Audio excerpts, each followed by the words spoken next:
Mengapa anak bisa kecanduan konten pornografi? Pada tahun 2016, Yayasan Kita dan Buah Hati pernah mengadakan riset terhadap lebih dari 2.500 anak usia SD kelas 4, 5, dan 6 untuk mengetahui apakah anak-anak ini pernah mengakses konten pornografi. Setelah diadakan pertanyaan-pertanyaan di dalam kuis, anak-anak ini menjawab, dan jawabannya sangat mengejutkan. 97% dari anak-anak tersebut pernah menonton konten pornografi di internet. Mengapa anak bisa melakukan ini dan bagaimana cara mencegahnya?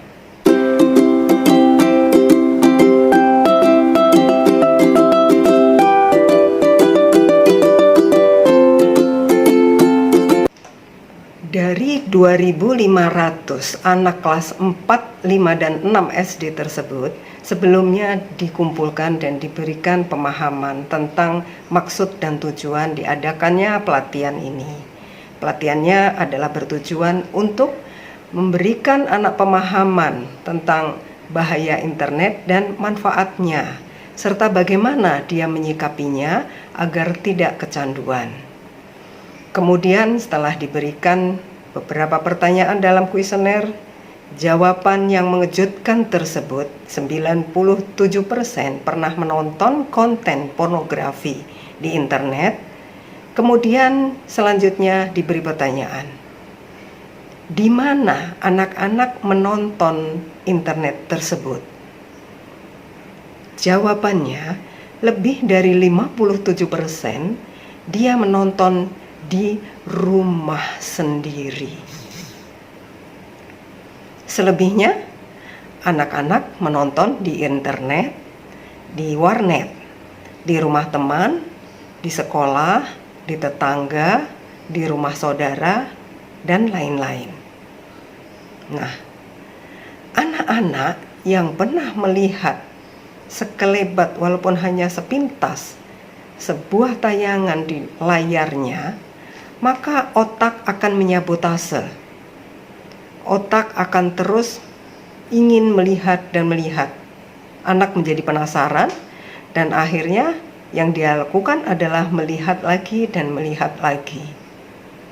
Seperti halnya kalau kita makan es krim, bagaimana proses menikmati dan kecanduan itu terjadi? Awalnya mungkin kita makan es krim yang murah, yang biasa-biasa saja. Setelah itu kita menginginkan es krim yang lebih enak dengan merek yang lebih terkenal dan harganya yang lebih mahal. Setelah itu dinikmati, kemudian kita berjalan lagi, ngobrol lagi, kita menginginkan lagi, sampai dengan menginginkan es krim yang paling mahal harganya. 1 cup mungkin bisa ratusan ribu. Itu kita lakukan. Seperti itulah sebetulnya proses kecanduan. Nah, ketika anak-anak sudah kecanduan seperti itu akan lebih sulit untuk dihentikan. Karena otak sudah menyabotase dan semuanya sudah menjadi suatu kebutuhan.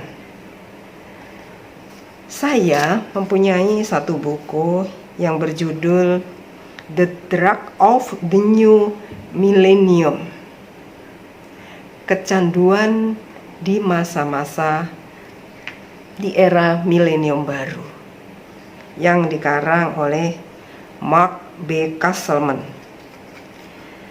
Di dalam bukunya, Mark mengatakan sebuah konsep penting. Pornografi adalah racun erotis, memicu respon yang begitu kuat, dan kita tidak memiliki mekanisme alami untuk mengatasinya. Ini beban yang sempurna dan menyeluruh. Banyak yang mulai terjerumus dalam pornografi tanpa mengetahui kekuatannya yang sangat besar, dan baru kemudian menyadarinya setelah mereka kecanduan. Lalu bagaimana Bapak Ibu upaya kita untuk melindungi anak-anak dari kecanduan gadget dan pornografi? Ada 5 langkah penting yang akan saya sampaikan. Pertama, komunikasi dalam keluarga. Kenapa komunikasi penting?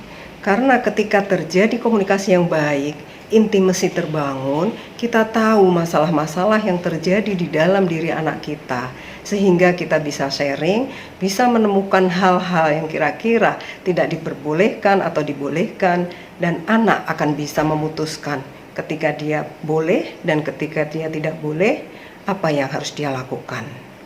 Yang kedua, pahamkan tentang kebaikan dan keburukan internet. Nah, ini mesti duduk bareng nih sama anak-anak yang masih kecil, yang belum paham bagaimana sebetulnya kebaikan-kebaikan yang banyak itu untuk meningkatkan kapasitas dan potensinya, serta keburukan-keburukan yang ada. Yang ketiga, buat aturan main gadget yang aman.